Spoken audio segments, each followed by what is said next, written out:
భక్తిహీనులు అప్పు చేసి తీర్చకయుందురు, నీతిమంతులు దాక్షిణ్యం కలిగి ధర్మమిత్తురు, యెహోవా ఆశీర్వాదం నొందిన వారు భూమిని స్వతంత్రించుకొందురు. ఈ రోజున మీరు అప్పు చేసి అప్పును తీర్చలేని పరిస్థితిలో మీరున్నారు. బైబిల్ గ్రంథం చెప్తుంది భక్తిహీనులే అప్పు చేసి అప్పును తీర్చలేకపోతారు అని.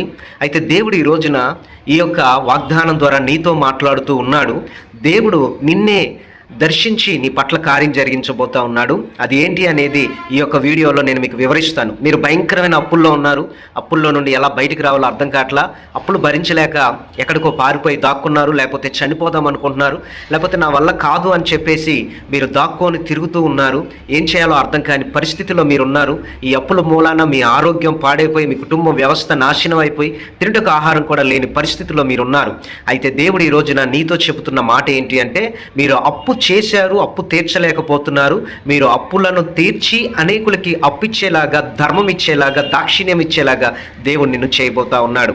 చూడండి, దేవుని యొక్క వాక్యంలోని కీర్తన గ్రంథం 37వ అధ్యాయము 24 నుండి ధ్యానం చేసుకుంటే, యెహోవా అతని చెయ్యి పట్టుకొని ఉన్నాడు గనుక అతడు నేలను పడినను లేవలేక ఉండడు. నేను చిన్నవాడినై ఉంటిని, ఇప్పుడు ముసలివాడినై ఉన్నాను. అయినను నీతిమంతులు విడవబడుట గాని వారి సంతానం భిక్షమెత్తుడు గాని నేను చూచి ఉండలేదు. దినమెల్లా వారు దయాళురై అప్పు ఇచ్చుచుందురు, వారి సంతానపు వారు ఆశీర్వదింపబడుదురు.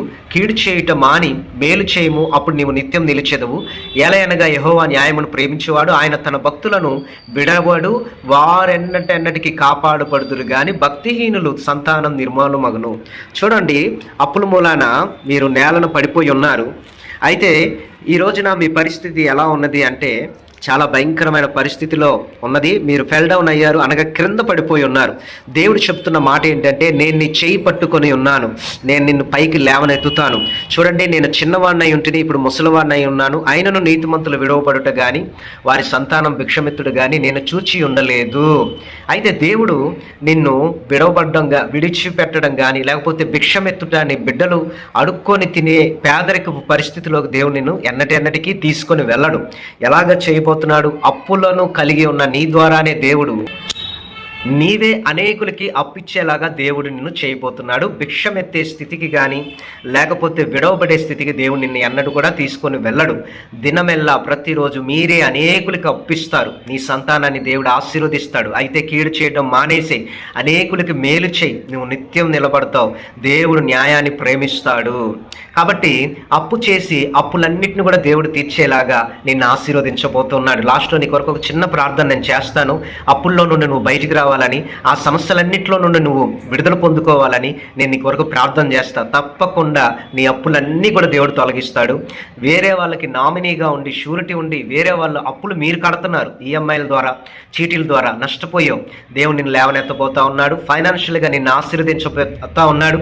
భిక్షమెత్తే స్థితిలో నుండి, నేలను పడి ఉన్న స్థితిలో నుండి దేవుడు నిన్ను ఉన్నతమైన స్థితికి తీసుకొని వెళ్ళబోతా ఉన్నాడు. కనీసం నీ బిడ్డలకి స్కూల్ ఫీజులు కట్టడానికి దగ్గర డబ్బులు లేవు. కనీసం నీ భార్య బిడ్డలను పోషించుకోవడానికి, నీ కుటుంబ పోషణ నిమిత్తం నీ దగ్గర డబ్బులు లేవు. వచ్చిన జీతం ఎంత వచ్చినా అంతకంతకు రెట్టింపుగా వడ్డీలకి ఇతరులకు కట్టడమే సరిపోతుంది. నువ్వు ఉన్న ఈ పరిస్థితిలో దేవుడు నీ చేయి పట్టుకొని నిన్ను లేపబోతా ఉన్నాడు. నువ్వు క్రింద పడిపోయావేమో కానీ నువ్వు లేవలేని స్థితిలో అయితే దేవుడు నిన్ను ఉంచడు. నిన్ను పైకి లేవనెత్తుతాడు. ఉన్నతమైన స్థితికి దేవుడు నిన్ను తీసుకొని వెళ్తాడు. సో దేవుడి యొక్క వాక్యమును దీవించును గాక.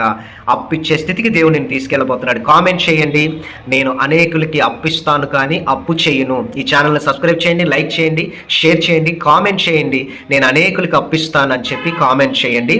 హై పాయింట్స్ ఉంటాయి, హై పాయింట్స్ కూడా ఇవ్వండి. మీ కొరకు నేను లాస్ట్లో ప్రార్థన చేయబోతున్నాను. వీడియో చివరి వరకు చూడండి. దేవుడి యొక్క వాక్యమును దీవించును గాక. ఆమేన్. మందిరం కొరకు ఒక స్థలాన్ని కొనాలని మొన్ననే అడ్వాన్స్ కూడా ఇవ్వడం జరిగింది. అయితే దేవుని మహాకృపను బట్టి దయచేసి మీరు ఒక విషయాన్ని జ్ఞాపకం చేసుకోనండి. మందిరం యొక్క నిర్మాణం కొరకు కూడా దయచేసి మీ విరాళాన్ని పంపించాల్సిందిగా ప్రభు పేరట మనం చేస్తున్నాను. మీరు అప్పుల్లో ఉన్నారు, నీ అప్పులను దేవుడు తొలగిస్తాడు. మొదట దేవుని పనికి మీరు సహకరించండి. ఖచ్చితంగా దేవుని పట్ల అద్భుతం చేస్తాడు. Google pay, PhonePe, Paytm number ఈ 2 నెంబర్లకి కూడా ఉంటుంది. సో ఈ 2 నెంబర్లకి మీరు హాయ్ అని మెసేజ్ చేసి మీ ప్రేయర్ రిక్వెస్ట్లు పంపించి కానుక పంపించండి. మీ నెంబర్ పెట్టండి. ఒకవేళ మీరు కానుక పంపించాక నాకు స్క్రీన్ షాట్ తీసి వాట్సాప్ చేయండి. నేనే మిమ్మల్ని కాంటాక్ట్ అయ్యి మీ కొరకు నేను ప్రార్థన చేస్తాను. అలాగే అకౌంట్ డీటెయిల్స్ కూడా ఇక్కడ ఉన్నాయి, చూడండి. సో మీరు ఈ మందిర పరిచర్యకి దయతో సహకరించండి, ప్రార్థనా సహకారాన్ని అందించండి. చిన్న ప్రార్థన.